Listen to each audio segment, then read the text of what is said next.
છો વિદ્યાર્થી મિત્રો? તો આજે આપણે આ વિડીયોમાં ધોરણ જે 6 થી 9 છે, 6, 7, 8 અને 9 એમાં નાના નાના બાળકોને નિબંધ લખવામાં ખૂબ જ તકલીફ પડે છે. તો આપણે માયસેલ્ફ નામનો નિબંધ લખશું અને એને સમજીશું કે આપણે જ્યારે પરીક્ષામાં પૂછાય તો આ પ્રકારનો નિબંધ કેવી રીતે લખવો એને હું સમજાવીશ. અને એના અઘરા જે શબ્દો છે એ અઘરા શબ્દો પણ તમારે નોંધી લેવા. નિબંધ છે માયસેલ્ફ એટલે મારી પોતાની જાત વિશે. માયસેલ્ફ એટલે શું કહે છે? મારી પોતાની જાત વિશે. એ કહે છે કે આઈ એમ એ બોય. છોકરો લખે છે કે હું એક છોકરો છું. My name is Amit. મારું નામ શું છે? અમિત નામ છે. આઈ એમ 13 years old. કે મારી ઉંમર કેટલી છે? 13 વર્ષની. 13 એટલે 13 વર્ષની. આઈ એમ અ સ્ટુડન્ટ. હું એક વિદ્યાર્થી છું.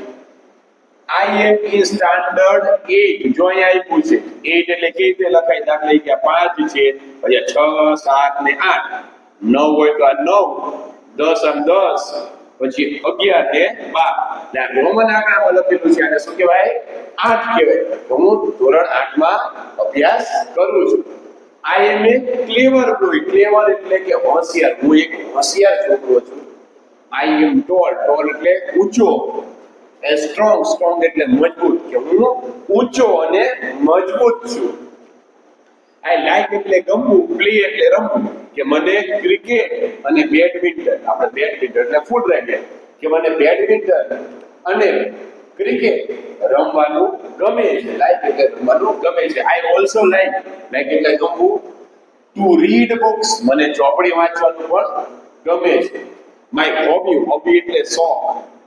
તો મારો શોખ શું છે? કલેક્ટિંગ. કલેક્ટિંગ એટલે ભેગું કરવું. સ્ટેમ્પ્સ. સ્ટેમ્પ્સ એટલે જે પહેલા જમાનામાં જે ટિકિટ આવતી. અત્યારનો જમાનો તો મોબાઈલ થઈ ગયો, ઈમેલનો જમાનો થઈ ગયો, વોટ્સઅપનો જમાનો. પહેલા જમાનામાં જે ટિકિટ હતી, ટિકિટ ઉપર અલગ અલગ જે સારા એવા લીડરો હોય છે, ગાંધી, જવાહરલાલ નહેરુ, કે સારા સારા જે પ્રતિષ્ઠિત વ્યક્તિઓ હોય છે કે જેને ભારત માટે સારું કામ કર્યું, એની ઉપર છબી એને સ્ટેમ્પ કર્યું. એની હોબી શું છે? સ્ટેમ્પને કલેક્ટ કરવા માટે. હોબી એટલે શોખ. My father is a doctor. જો મારા પપ્પા શું છે? ડોક્ટર છે. એટલે વોટ ઇઝ યોર ફાધર? એમ કે તમારા પપ્પા શું છે? એટલે શું કે છે? તો શું છે? તો એ ડોક્ટર છે. His name is Sunilbhai. મારા પપ્પાનું નામ શું છે? તેનું નામ છે Sunilbhai. My mother's name is Ashaben. મારા મમ્મીનું નામ શું છે? આશાબેન છે. She is a teacher. તે એક શિક્ષક છે. I have a younger. Younger એટલે નાની બેન. યંગર એટલે નાની. એલ્ડર એટલે શું થાય? એલ્ડર એટલે મોટી બેન. આપણે સ્મોલ ને બિગ એવું ન લખાય. સારું અંગ્રેજીમાં યંગર અને એલ્ડર લખો. કે મારે આઈ હેવ, મારી પાસે એક નાની બેન છે. હર એટલે તેનું નેમ ઇઝ પ્રિયા. તે નાની બેનનું નામ શું છે? પ્રિયા છે. She is 10 years old. તે 10 વર્ષની છે. તેની ઉંમર કેટલી છે? 10 વર્ષની. આઈ લવ માય ફેમિલી. મને મારી ફેમિલીને હું પ્રેમ કરું છું. મને મારી ફેમિલી બહુ જ ગમે છે. એટલે ધોરણ 6, 7, 8 અને 9મા ધોરણમાં જ્યારે નિબંધ પૂછાય તો તમારે આટલું લખવાનું.